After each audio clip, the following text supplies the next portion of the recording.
आज उर्दू इसबाक में आज फ़े का जोड़ सीख रहे हैं। आप पहले इब्तदाई हरूफ की अच्छी तरह प्रैक्टिस कर लें। जोड़ में कुछ हरूफ अपनी शक्ल तब्दील करते हैं, अक्सर हरूफ अपनी असल शक्ल में रहते हैं। आज आपके फ़े के जोड़ में 3 अशकाल हर हर्फ की जैसे जोड़ में होती हैं। फ़े में भी 3 अशकाल हैं, एक शुरू का फ़े, एक बीच का, एक दरमियान का।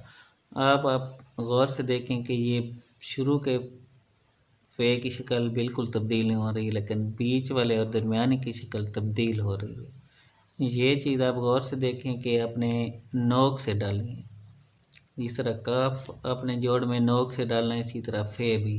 अब गौर से देखें, हम आखिरी शक्ल में फ़े के जोड़ को पहले लिख रहे हैं कि बे के साथ फ़े लिखा आपने, हम जीम के साथ फ़े लिखा आपने, सीन के दंदाने जीम का सिरा बारीक रखते हुए फ़े का जोड़, स्वाद का ऊपर का हिस्सा बारीक रखते हुए फ़े के जोड़ को।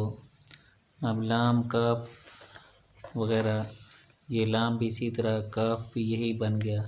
ये आपने सफ़ा नंबर 1 में प्रैक्टिस जो की फ़े के जोड़ की 2 अशकाल में।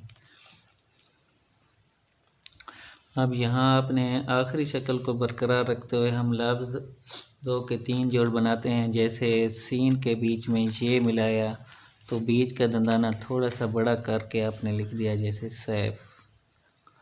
इसी तरह काफ के बीच में ये मिला दिया, या पहले लाम के बीच में ये, जैसे लीफ बन गया, या यही कैफ। इसी तरह जीम या चीम के बीच में ये आपने मिला दिया, जैसे चीफ बन गया।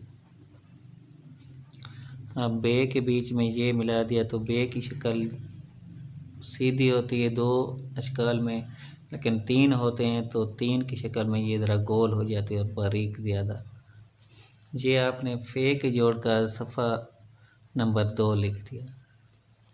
सफ़ा नंबर 3 में जो आप गौर से देखें, जो अहम पॉइंट फ़े के साथ है वो ये है कि आपने सीन की लंबाई इसके साथ आपने अक्सर हरूफ के साथ इस्तेमाल करनी है। ये खूबसूरती के लिए ज़रूरी है, जो हरूफ के बीच में या शुरू में कहीं आ जाए लंबाई, तो ये 2 जोड़ की शक्ल में बिल्कुल अच्छी नहीं लगेगी। फ़े के साथ कुछ हरूफ के साथ अच्छी लगती है, लेकिन फ़े में जब आप 3 जोड़ मिलाएंगे, यानी तीसरा जोड़ बीच में, जैसे ये आ गया, अब गौर से देखें तो ये आप सही, फिर ये शक्ल अच्छी लग रही।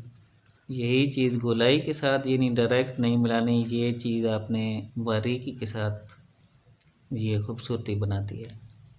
अब इस फ़े को आपने आखिरी शक्ल में तवज्जो से देख लिया, इसी में आपने आखिरी की बजाय दरमियानी शक्ल में आप 2 हरूफ 3 हरूफ की शक्ल में फ़े आप देखें कि शुरू की शक्ल तो वैसे की वैसे होती है हर लफ्ज़ की। अब बीच में भी और एंड में भी फ़े वाज़े तब्दील है। जहाँ भी आपने कोई फ़े की शक्ल दरमियान में लिखी या आखिर में, तो उसे नोक से लिखें। अब ये देखें, लफ्ज़ तख़फ़ीफ़ में फ़े दोनों हैं, आखिरी भी है और शुरू में भी, बल्कि बीच में भी है। यहाँ आपने एक लफ्ज़ लिखा मफ़रूर, अब इसमें बीच में आ गई है। यहाँ आप देखें एक लफ्ज़ लिखा नफ़रत, इसी तरह तफ़रक़ा। यहाँ आपने देखा कि बीच में फ़े, तो फ़े की शक्ल आपने खुली रखनी है बीच में। और यही चीज़ जो अहम पॉइंट है कि आपने लंबाई के साथ जब 2 हरूफ आ जाते हैं तो बारीकी के साथ ये गोलाई अच्छी लगती है, और मोटाई के साथ अच्छी नहीं लगती। ये फ़े को आप तवज्जो से लिखें। अब कोई भी लफ्ज़ बीच में आ जाए फ़े का, तो वो आपने खुला रखना है हमेशा। जहाँ जैसे कि लफ्ज़ आखिरी शक्ल के बजाय हम बीच में लिख रहे हैं, ये आपके सामने हैं।